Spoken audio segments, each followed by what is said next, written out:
So besides the issue of knowing how many significant figures exist in a measurement, that is to say how many numbers we actually can rely on or that we know to be valid, we also have rules for when we do mathematical operations with numbers and we need to keep track of the significant figures. So there's an addition and subtraction rule, there's also a multiplication and division rule, and the rules are slightly different, so let's go over the two rules.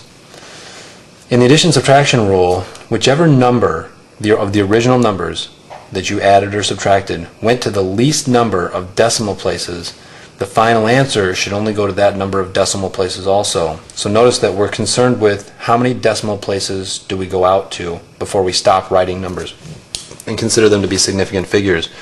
So let me give an example of 23.2, and we'll add that to 46.358. Okay, now when I add the two numbers together, I would end up with 8, 5, 5, 9, 6. So if I add these in my calculator says that the answer is 69.558. But can I really trust that all of these numbers are accurate? No, I cannot. If you notice that the first number, 23.2, only went to the tenths place, even though the second number went out to the tenths, hundredths, thousandths place. This number, 23.2, when I say 23.2 and I don't write any numbers after it, it means I don't know what the value of those numbers are. Now you can imagine, if I add an unknown number to a number that I know, what do I get? Well, how could you possibly know? If I add something to an unknown number, I get an unknown answer. Now the one thing I can be sure of is that no matter what this number is, adding it to 5 is going to at least produce 5 or more. That is to say that the least that this number could possibly be is 0 or 1 through 9. Now if it was 0, this gives me a 5, but any other number gives me a bigger number. So when I make the addition or subtraction, I get the entire answer, 69.558, and I realize that I have to cut the answer off right here. So my final answer is going to be 69 point and one place after the decimal, but because I do know that there was a 5 here, and when I add it to something, I'm going to end up with a number that's at least this or bigger, then I need to look at this place to decide whether I should round the number up. And the rule is very simple. I'm sure you already know that if it's 5 or more, you round up. So in this case, my final answer, when I do this addition, is 69.6.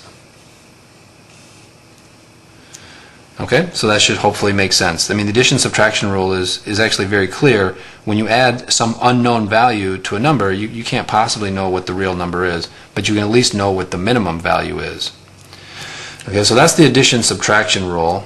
The multiplication division rule is actually a little bit simpler, if anything, and this is the one that I would be most concerned with you knowing.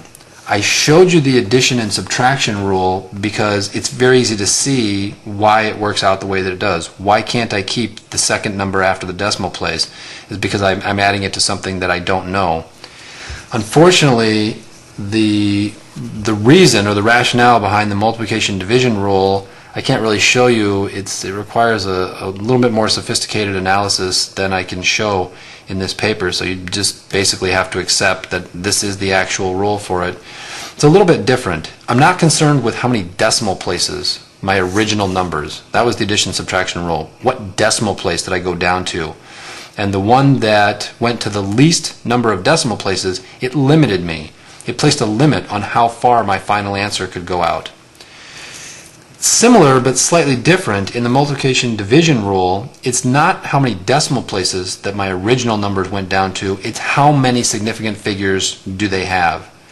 So for example, if I we'll take 45.6 and multiply that by 16. So if I bring the calculator in and we take 45.6 times 16. My calculator says that the answer is 729.6. Okay, so now let's take a look at the rule.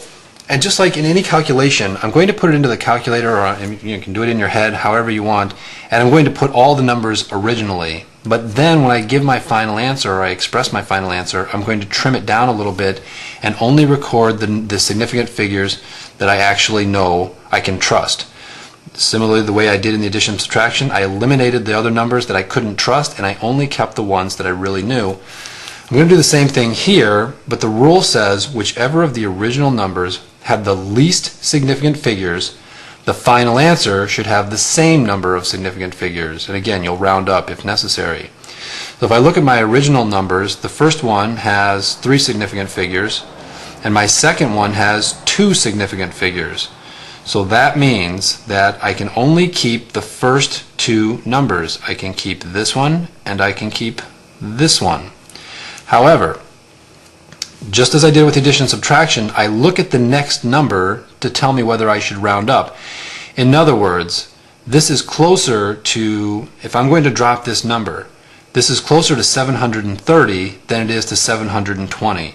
In other words, to simply drop the 9 would mean that I would have 720, but clearly 729 is much closer to 730 than it is to 720. So just as I did with the addition and subtraction, I need to look at the number next to it and decide, am I going to round up? The rule is very simple. 5 or more, we round up. So that means that my final answer should actually be 730. It's okay to write it like this because remember, this 0 is not considered a significant figure, but the best way to write this would be 7.3 times 10 to the 2. I have a number which has 3 places. There's a hundreds, tens, and a ones place, but I only am sure about the hundreds and the tens place. I'm not sure about the ones place. So by writing it in scientific notation, it allows me to show that I'm very sure of the hundreds and the tens place, but not the ones because I haven't expressed it here in this number. So I only have 2 significant figures here, just as my original calculation. Very frequently, when you solve a problem or you make a measurement in an experiment, it would be very unusual for you to have more than 3, maybe 4 significant figures.